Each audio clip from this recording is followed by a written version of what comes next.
This is our journey into wild Morocco. Morocco is a great country. We are so excited to be here.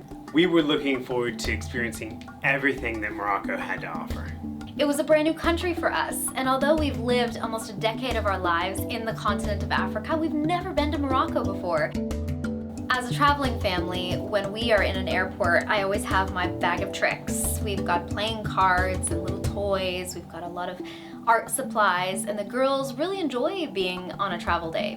When we arrived in Morocco, I felt excited. On our first day of Marrakech, we took a horse and carriage ride. It's a great way to see the city. We're staying just outside the city of Marrakech in a place called the Palmerie. There are many golf estates around here, many hotels, and our apartment is a standalone apartment that is inside one of the golf resorts. Wow. Oh my gosh, look at the chandeliers. Oh, guys. There's a lot of natural light here. There's beautiful Moroccan touches everywhere, from the tile work to the ceilings to the cozy blankets and carpets. It's a space that's wonderful for families, and we feel like it's the perfect fit for us for this month. I love my house in Marrakech. It's so beautiful. Gotta check out the kitchen. Ooh, this is cool. Oh, wow. We can make Moroccan tea. Moroccan mint tea. When we walked into the kitchen, we saw all the things laid out for a Moroccan mint tea, including the recipe of how they make it here in Morocco. This is a new kind of tea for us, and it is lovely to drink.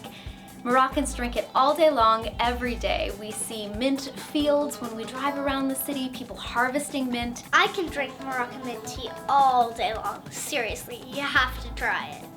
In the local market, we can buy all kinds of mint, dried or fresh, and everybody has a fresh supply of mint on hand for drinking the Moroccan mint tea. Because we travel full-time, the world is our school. Everything in it is a learning opportunity.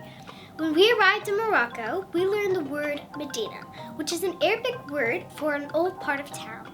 And they say this place has never changed since the medieval times.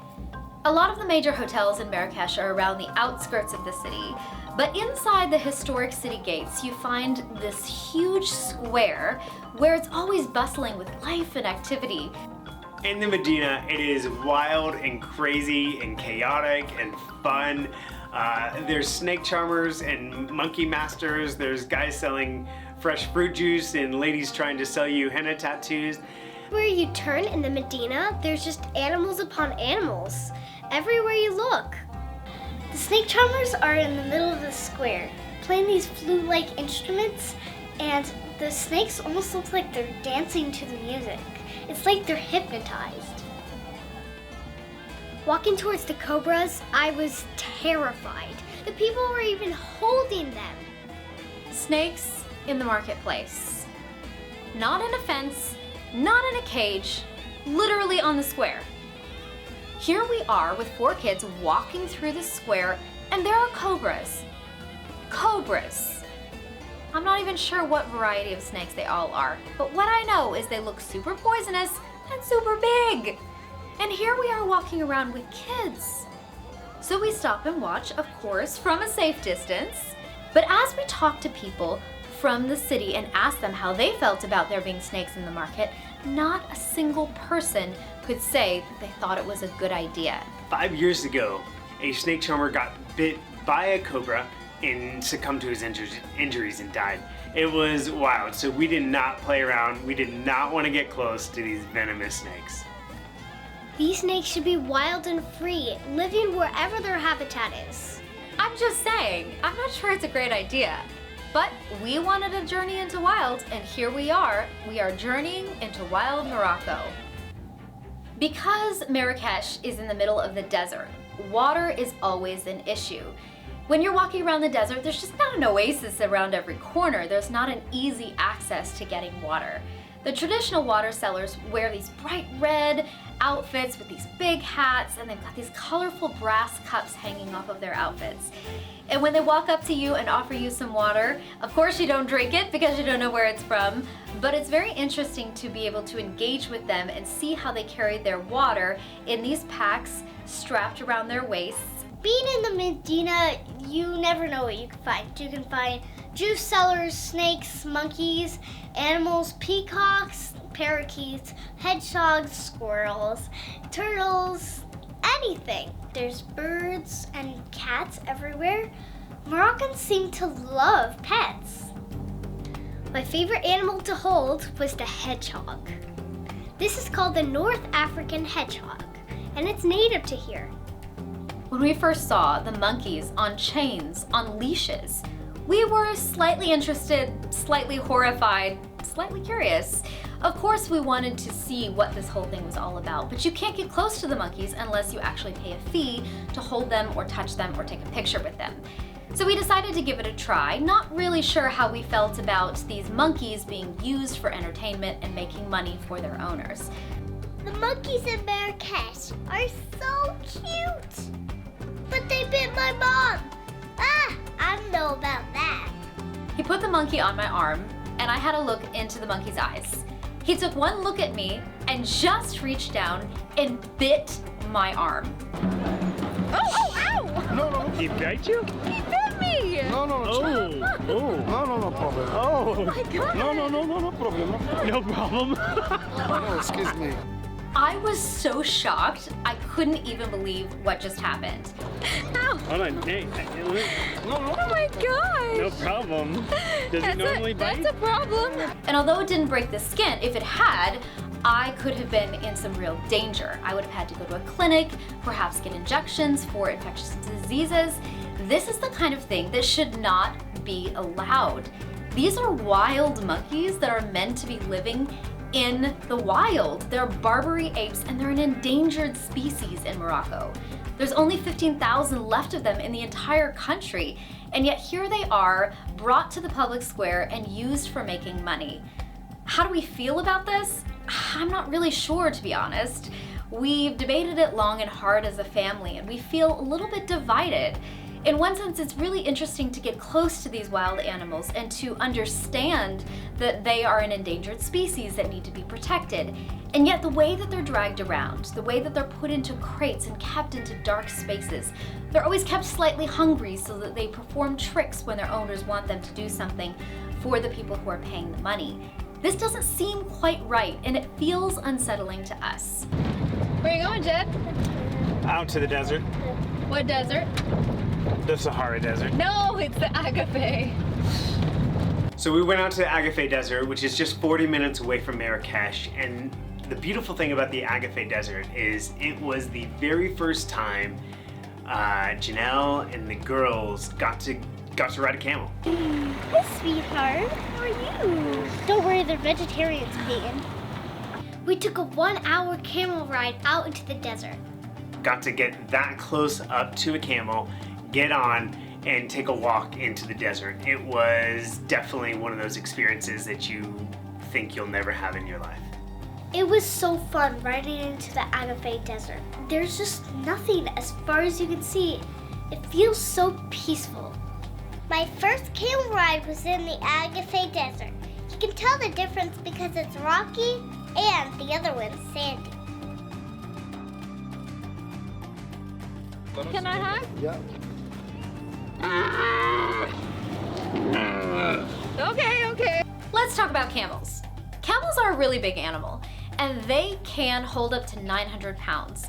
They can also run 70 miles an hour. That's as fast as a racehorse. I mean, these guys are beasts. There's not many people who live in the desert, probably because there's not water or electricity, but you know what there is? Sunshine. Even when we're here in the wintertime, there's sun all day long. What if some of that sunshine could be turned into solar electricity? This is the space where the girls play and do their schoolwork. All of them play instruments, the violin, the ukulele, the flute. They do their lessons on iPad with their online teachers, and they love having the chance to just have a space to their own and being able to set it up and play with their toys and enjoy what this space holds for them. This year, as we journey into wild, we are taking with us nature journals. The girls are taking a class called The Young Naturalist, which is a curriculum from Wild and Free, where they take about 20 minutes a day and they are doing a lesson in nature journaling. So we're able to adapt these lessons as we go along, and the girls are capturing some of what they're experiencing in the different biomes of the world. I love my nature journal. We're at the former home of Jacques Merzouga, who is a famous artist here in Morocco. He's the son of a famous furniture designer, and this was his home. So this has now been turned into a cafe, and what you can see here is the Merzouga blue, which he is famous for. And when we look at artwork around the world and artists refer to the Merzouga blue, they're referring to this unique color of cobalt blue, which was used profusely by this artist. And so you see this is drawn from the Moroccan tiles, which you see all around the country, and it's used on this building and in his mansion, which is near here. Yves Saint Laurent said when he came here, he was inspired by the color and a light like nowhere else he's ever been before. I can totally see why. I feel the same exact way. I went to Café Merzouga to learn more about Moroccan food. There we learned about couscous, tagine, and salad. It's so good! Oh my gosh! What do you taste, man? What do you taste? I don't know the spices. Cumin? Cumin? Yeah, it is. Coriander? Wow, it looks so And this is as well, it's really famous. We call it fire. I taste the Moroccan spices. Look, if you see here, you can see that the couscous is filled with beautiful colors and flavors. And when you look at the dish, you can see that you've got carrots, zucchini, some different kinds of root vegetables, and the couscous is flavored with all of the steam that came from the vegetables underneath. So smile.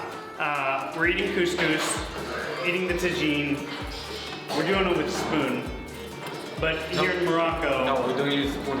you don't use a We spoon. don't use spoon. What do you use? We use our hand. A hand? We use a hand. Which one?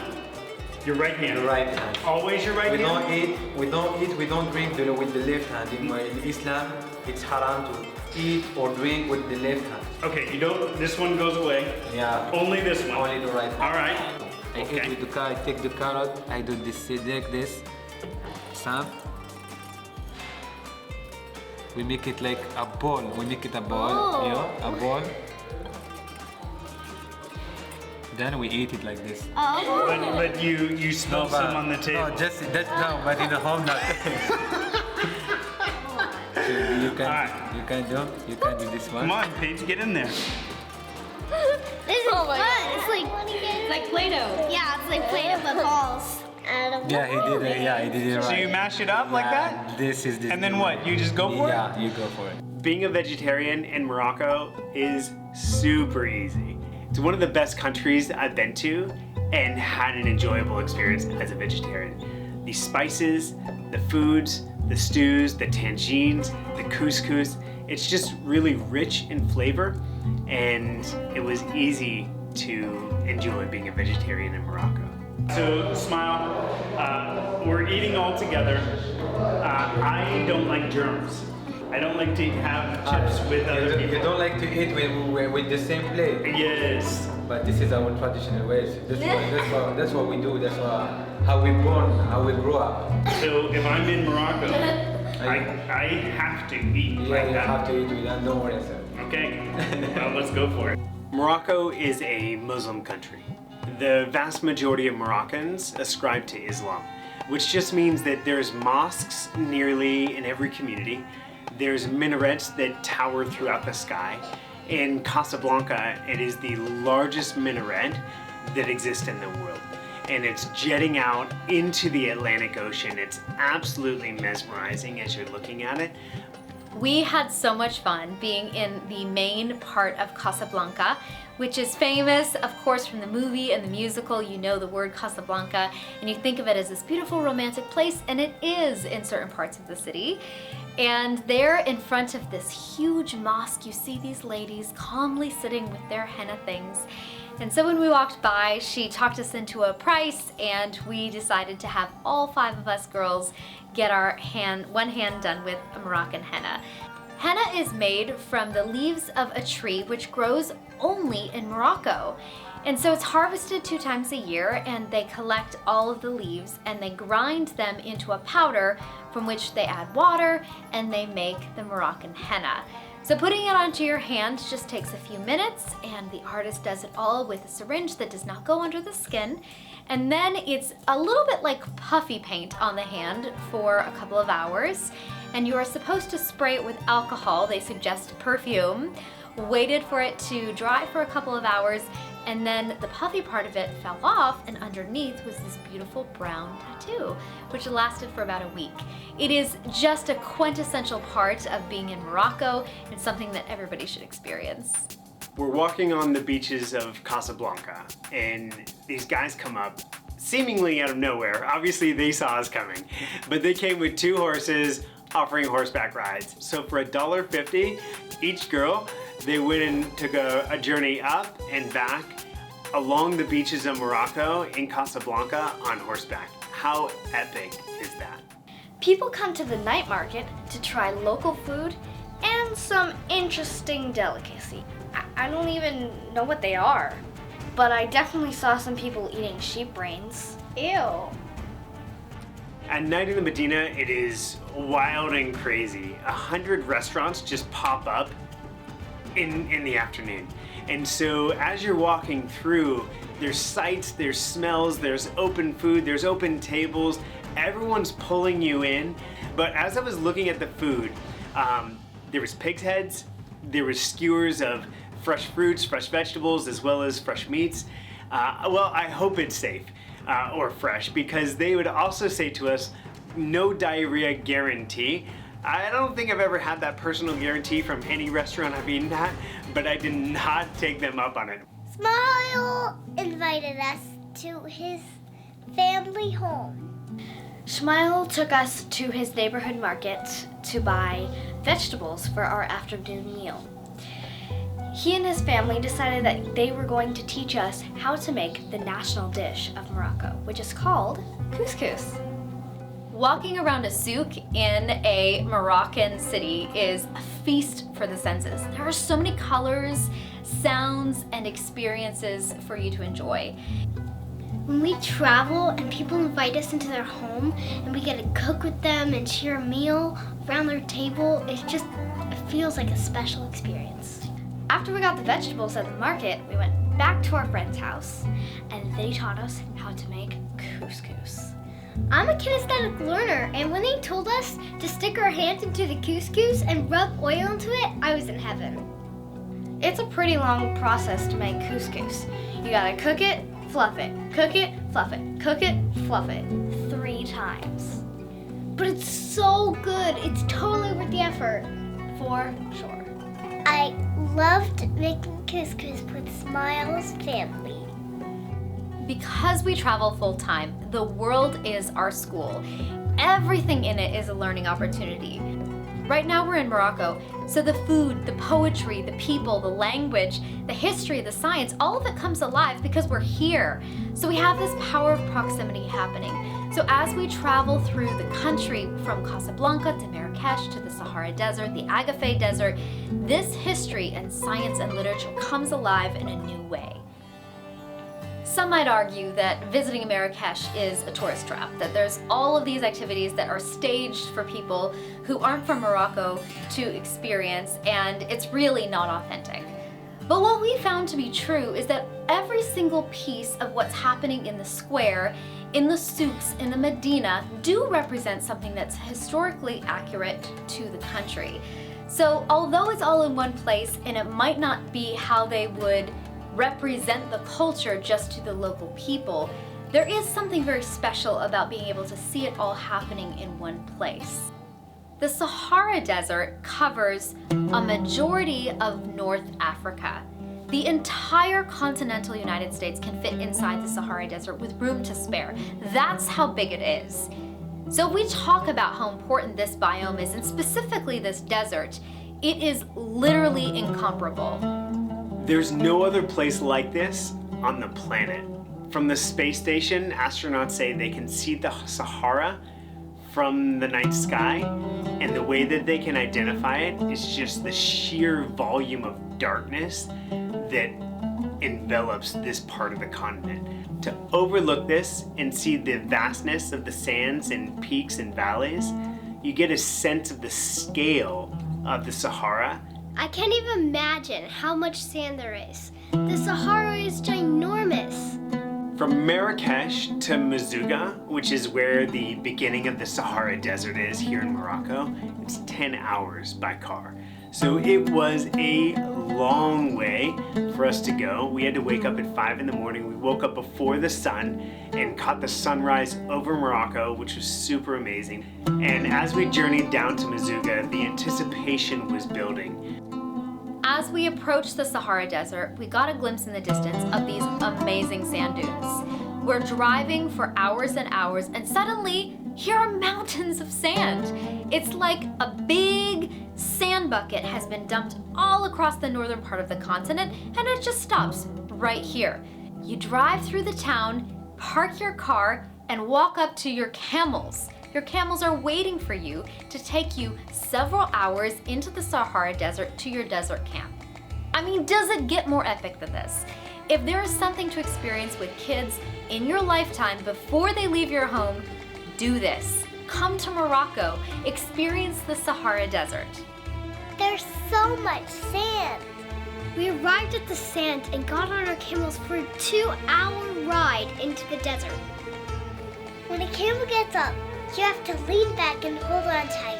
A camel ride for 2 hours? Sign me up! Camels are so important to people who live in the desert. They are a form of transportation. They provide milk. Some people eat camel meat. And these animals were designed to live in the desert. The first time I saw the Sahara Desert, I said, wow! Halfway into our camel ride, we took a break to climb the tallest peak we could find in the desert. As far as I could see was just sand, sand, sand. I would not like to be caught out here alone. That view at sunset, gorgeous. When we arrived at the camp, it was smaller than I expected, and I was a bit nervous that I was going to be sleeping in this desert. And I've heard all about the desert, that it's super cold at night, hot in the day and really, really cold at night. Abraham was the first person we met in our camp, and he truly was so welcoming. He introduced himself to the girls, scooped Peyton up into his arms, said welcome to your desert home, and invited us into the dining tent for Moroccan mint tea. These guys are so awesome at what they do. They really make you feel at home. I slept in a big warm bed with heated electric blankets. This is called glamping. It's not camping, it's glamorous camping. Yay, let's jump on the bed. Woo! What else is camping for? To be with our kids in the Sahara on location made the learning come alive. What does a desert biome look like? What does it mean? What animals live here? What plants live here? What vegetation lives here? What people have lived here? To understand the Berbers, how to say hello, which they found out is the same word for blue in Spanish. So azul is the way you say hello in Berber. They learned how to say azul. They learned how to say thank you. They understood the head wrap, the headdress. They understood that men and women enjoy company in Berber culture, similar to how they enjoy company in Western culture. So it was very interesting for them to learn on location from the people who embody that culture. I love Teacher Filebox because it is a resource that I can log into anywhere we're going and find 80,000 pages of activities and worksheets for my kids, depending on what their age range is. I print them out, and then when we're on location and we are wanting to have our time of learning, we don't have our iPads with us, we're not connected to Wi-Fi, and here we just take an hour to work through some of these activity sheets, to process the things that we're learning, and to really help solidify them in our minds. One of my favorite moments of the whole camping experience was the dancing and the fire and the drumming and the singing, and I just found that really amazing. I'm a musician. I play the violin, but I've also always wanted to know how to play the drums. I had no clue that I was going to learn how to play the drums by the Berber tribe in the middle of the Sahara Desert. So cool. It's my birthday and I'm in the middle of the Sahara Desert. How cool is that? Here we are dancing around the campfire, drumming, having fun, and somehow the staff knew that it was my special day. So they had a cake prepared for me and they surprised me while I was around the fire. We didn't know that we were going to be able to have a chance to ride 4x4s in the desert, but when we looked at those dunes, we just had to do it. This is the world's largest playground. 4x4s in the Sahara Desert. This was an experience like no other. You have to go with a guide because you could easily just go over a sand dune and there's nothing on the other side other than a steep drop off. So you have to be 16 to be able to drive a ATV in the desert of the Sahara. Our kids are 6, 8, 10, 12, which just means none of them can drive, so they all had to ride co-pilot and they had to have a driver. We had 2 guides, one in the back, one in the front. I was driving one, Janelle was driving the other, and we had a kid hanging on for dear life on each of the drivers. It was epic. When we were zipping up and down the sand dunes, it was hard to hold on. When we went on those 4x4s, I had to hold on tight. Don't fall off. When we were going up and down those sand dunes, I just felt completely free. Going down the first few sand dunes was a little scary, but then we got used to it. We took the 4x4s out in the desert. When we were going through the desert on the 4x4s, there was just sand everywhere, left and right, no vegetation at all. We stopped a couple times to enjoy the view, and the last one was incredible. It was one of those experiences that we will never forget. The freedom that you felt as there was no roads, there was just sand dunes that were created by the wind, and you're riding along the edges, riding along the tops, and it just felt like absolute freedom. I'm sandboarding in the Sahara Desert. Let me just say, sandboarding is awesome.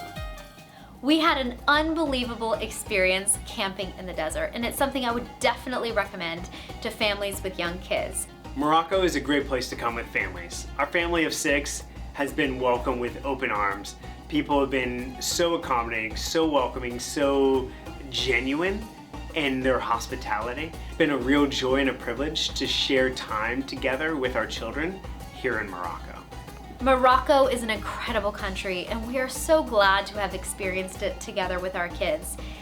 In this episode, we have talked about the Berber cuisine, the Arab culture. We've talked about the cities of Marrakech and Casablanca.